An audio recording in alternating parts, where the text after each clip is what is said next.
गुरु प्यारे साध संगत जी, राधा स्वामी जी। साध संगत जी, 12 नवंबर दिवाली वाले दिन बाबा जी ने डेरा ब्यास में सत्संग फरमाया है। बाबा जी ने सारी संगत को बहुत ही खास हिदायतें दी हैं। जब बाबा जी स्टेज पर आए थे तो हजरत सुल्तान बाहू जी के दोहे की लास्ट लाइनें पढ़ी जा रही थी और बाबा जी 9:18 पर स्टेज पर पहुंच गए थे और उसके बाद सूरदास जी का एक शब्द पढ़ा गया था और उसके बाद बाबा जी ने सारी संगत पर दृष्टि डाली थी और फिर बाबा जी ने 9:22 पर सत्संग शुरू किया था।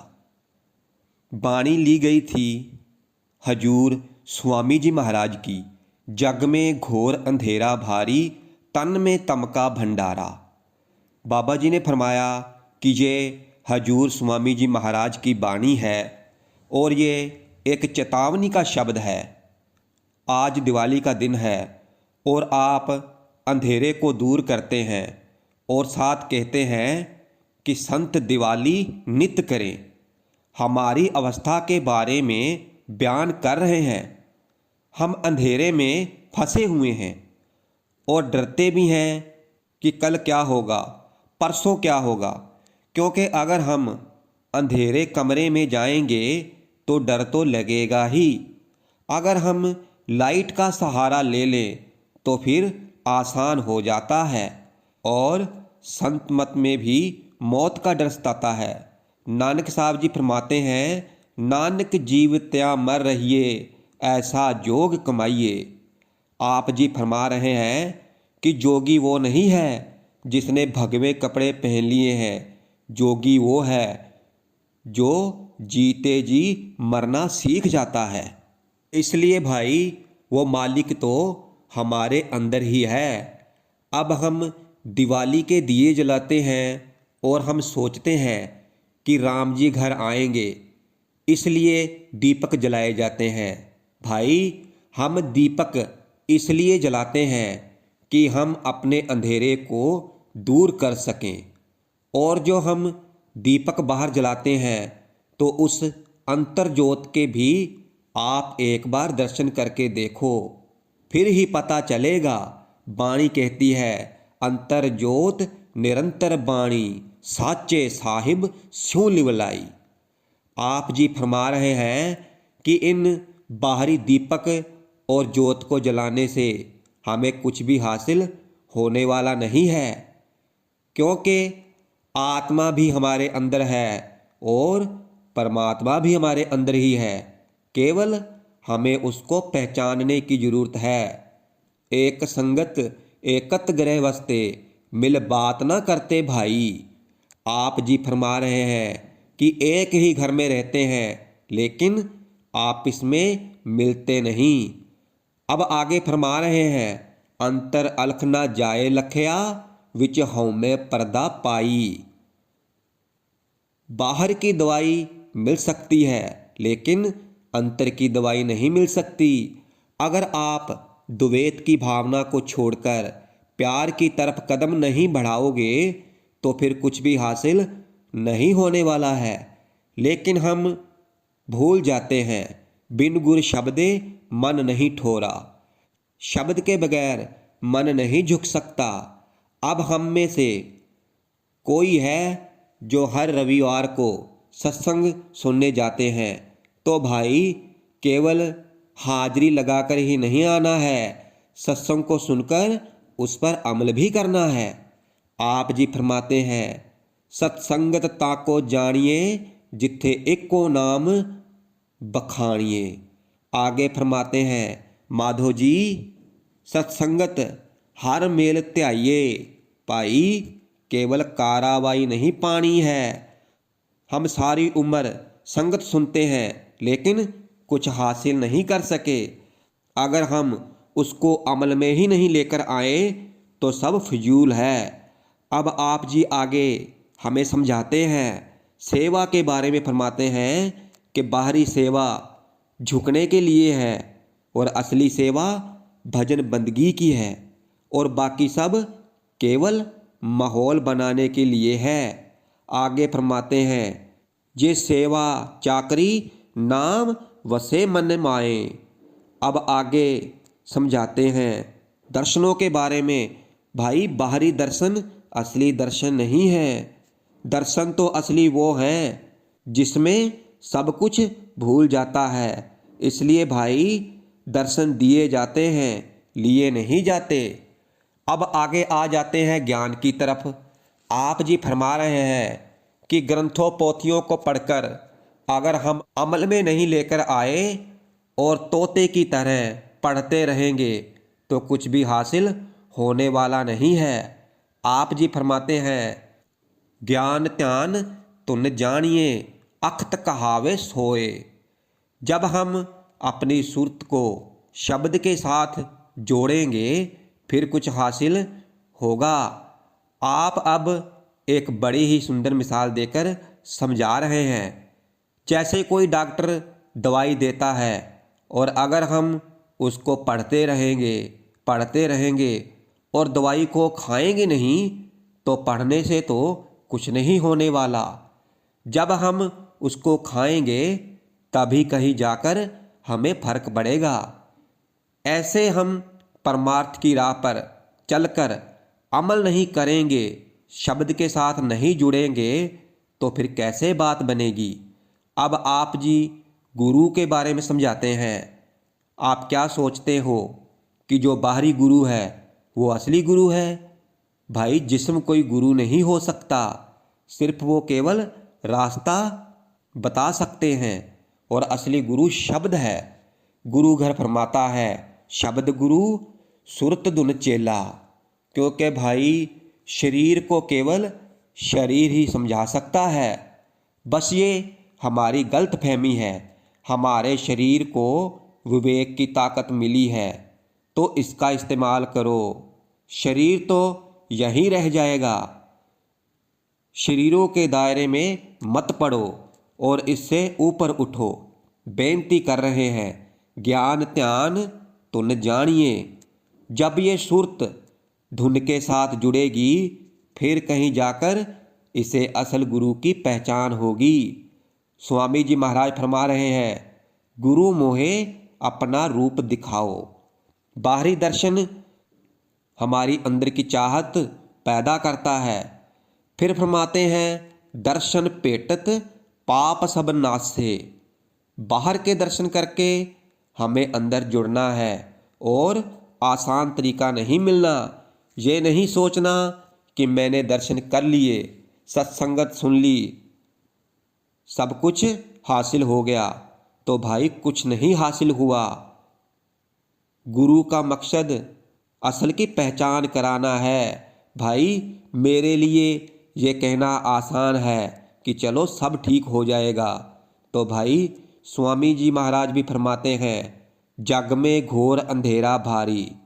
ठोकर तो इंसान अंधेरे में ही खाता है। इसलिए भाई बोझ मत बढ़ाओ। हजूर जी भी फरमाते हैं कि कितना समय पराए गधे बने रहोगे, खुद मुख्तियार बनो। दूसरों को भी हम उतना ही दे सकते हैं अगर हमारे पास कुछ होगा। अब आगे समझा रहे हैं, सुपन जागृत दोनों देखी, भूल भुलैया धर्मारा। अब इंसान सुपन और जागृत अवस्था को तो समझ नहीं सकता। आगे फरमा रहे हैं कि पता नहीं क्या क्या मांगने में लगा हुआ है और मांग मांग कर अपने दुखों को बढ़ाता जा रहा है। अब फरमा रहे हैं कि आशा परबता जिड्डियाँ मौत तनावा हेठ। सब कुछ भूल जाता है, केवल मांगने में लगा हुआ है। शेख फरीद जी फरमाते हैं, चार गवाया हंड के चार गवाया सम, लेखा रब मंगेसिया तू आयो केड़े कम। उस मालिक ने जिस काम के लिए भेजा था क्या वो हम कर रहे हैं? मालिक ने भेजा कौन से काम के लिए और हम फंस कौन से काम में गए हैं? बस गलती पर गलती करी जा रहे हैं लेकिन सीखते नहीं। आप ही बताओ, सत्संग में से उठकर पल्ला झाड़ा, फिर इनसे पूछो शब्द कौन सा लिया था, तो इनको तो कुछ भी नहीं पता। जितना समय भ्रमों में से नहीं निकलेंगे तब तक हम फंसे ही रह जाएंगे। फिर कहते हैं हम नहीं मानते कर्मों को, तो भाई बीज तो आप ही बो रहे हो, चक्कर चलाई जाओ भाई, किसने रोका है। और फिर भुगतान भी तो आपको ही देना पड़ेगा। आगे हजूर जी फरमाते हैं कि ये देश अपना नहीं है, अपना असली देश तो सचखंड है। मालिक ने किसी कार्य के लिए भेजा है, मैं और मेरी में मत पड़ो। खुशी तो मिल जाती है, जब छोड़कर जाते हो तो दुख होता है। सब चले गए, आप जी फरमाते हैं राम गयो रावण गयो जाको बोह परिवार। तो भाई रहना किसी ने नहीं है। और हमारा असली देश कौन सा है? नाम रहो साधु रहो, रहो गुरु गोबिंद। भाई नाम ने ही हमेशा रहना है। अब अगली तुक को लेकर हमें हमारी अवस्था के बारे में समझाते हैं कि अगर हमें इंसानी जामा मिल गया है तो अगले जन्म में आप कैसे सोच सकते हैं कि अगला जन्म भी हमें इंसानी जामा ही मिलेगा। भाई 84 लाख जूनियों को भुगतने के बाद ये इंसानी जामा मिला है। अगर हम इसे ऐसे ही व्यर्थ गुआ देंगे तो कुछ भी हासिल होने वाला नहीं है। अगर इंसानी जामा मिल गया है तो इसका लाभ उठाओ। 184 जून सबाई मानस को प्रभ दी बड़ाई। इस पौड़ी ते जो नर चूके सो आए जाए दुख पाइंदा। अब जैसे पौड़ी पर चढ़ते हैं, आखिरी स्टेप पर वहाँ से पैर फिसल कर हम नीचे आ जाते हैं तो हमारी क्या अवस्था बनेगी। इसलिए अगर कर्म जूनी मिली है तो मालिक के साथ जुड़ जाओ। अब अगली तुक को लेकर समझा रहे हैं कि हम किसी न किसी को अपना इष्ट मानते हैं। हम अच्छों की सोबत में जाते हैं तो अच्छा ही सीखेंगे, और बुरों की सोबत में जाएंगे तो बुरा ही सीखेंगे। जैसा भी हमारा इष्ट होगा तो फिर आदतें भी वैसी ही होंगी। हमें अपना इष्ट किसको मानना है? बाणियों ने और ग्रंथ पोथियों ने कोई कसर नहीं छोड़ी है। सोच विचार हमें करना है।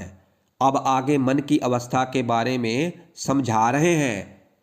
ये मन मैला है, किस आँख सुनावा, जन्म जन्म की इस मन को मल लागी, काला होया स्या।